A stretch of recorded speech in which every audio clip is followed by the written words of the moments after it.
Hey, how's it going today? So, I've reached a very big milestone, one that I've been chasing for a while now, and makes me very excited.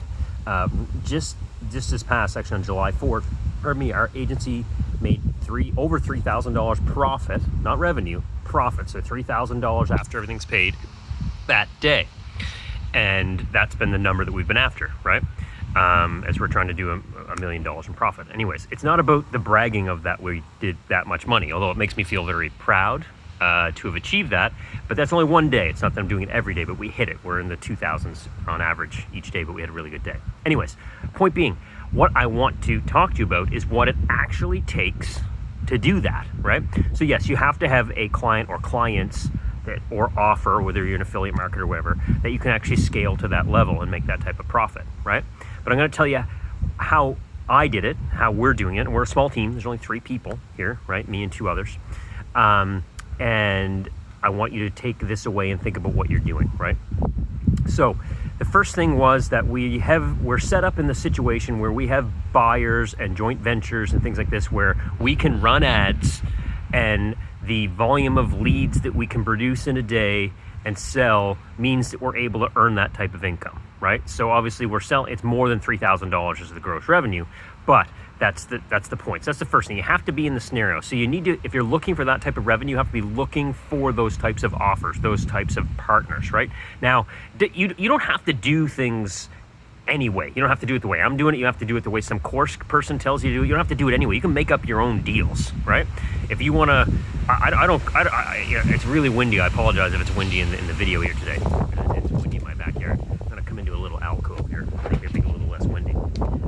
So to me, it doesn't matter how you do it. What matters to me is that you put yourself in the position that you've got deals that could do that type of profits. That's the first thing. The second thing is you need to focus on the stuff that you're probably not focusing on. And I keep saying it, I'm going to say it again today.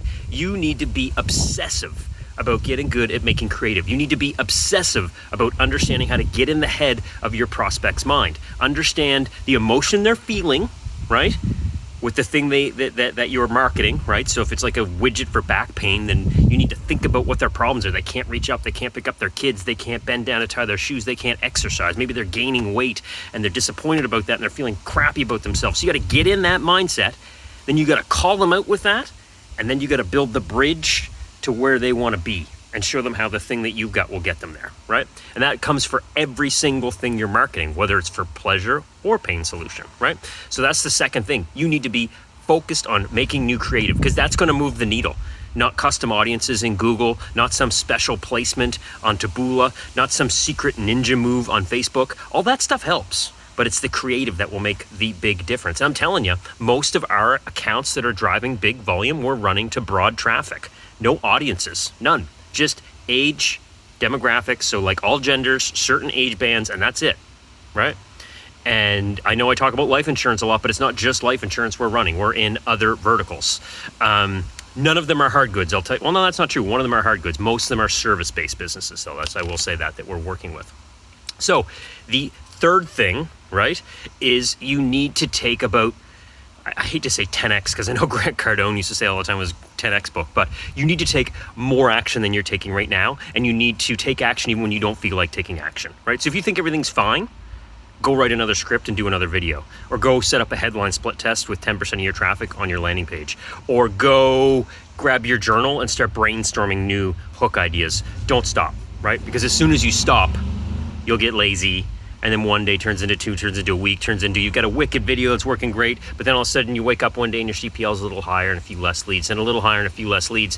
And then all of a sudden, your $3,000 days are like $1,200 days, and this affects your psyche, this affects your mind, this affects how you're able to perform in your business, how you're able to come up with new scripts, how you're able to come up with new hooks and headlines and all this stuff, right? You can't rest on your laurels, right? I'm not saying you got to be up 24/7 and work your butt off and never sleep, don't see your kids, don't see your family. I see my kids, I see my family. I left work early today to go get my son at summer camp. I didn't get into the office till later today. Now I will work probably 3 hours tonight. I won't go to bed till probably 12 or 1, and I'll get up again at 6 tomorrow and I'll be tired, but it's what we do, right? It's a choice, it's a journey. And that's the fourth thing, is you got to be in love with the journey. It's not about it is about the $3,000 a day. I want that number for a particular reason. I want that number because of a couple videos ago I talked about, I'm trying to build up a portfolio of dividend high yield stocks, because that is what I want my income to be in the future, because I know I'm not going to be a media buyer, copywriter forever, right?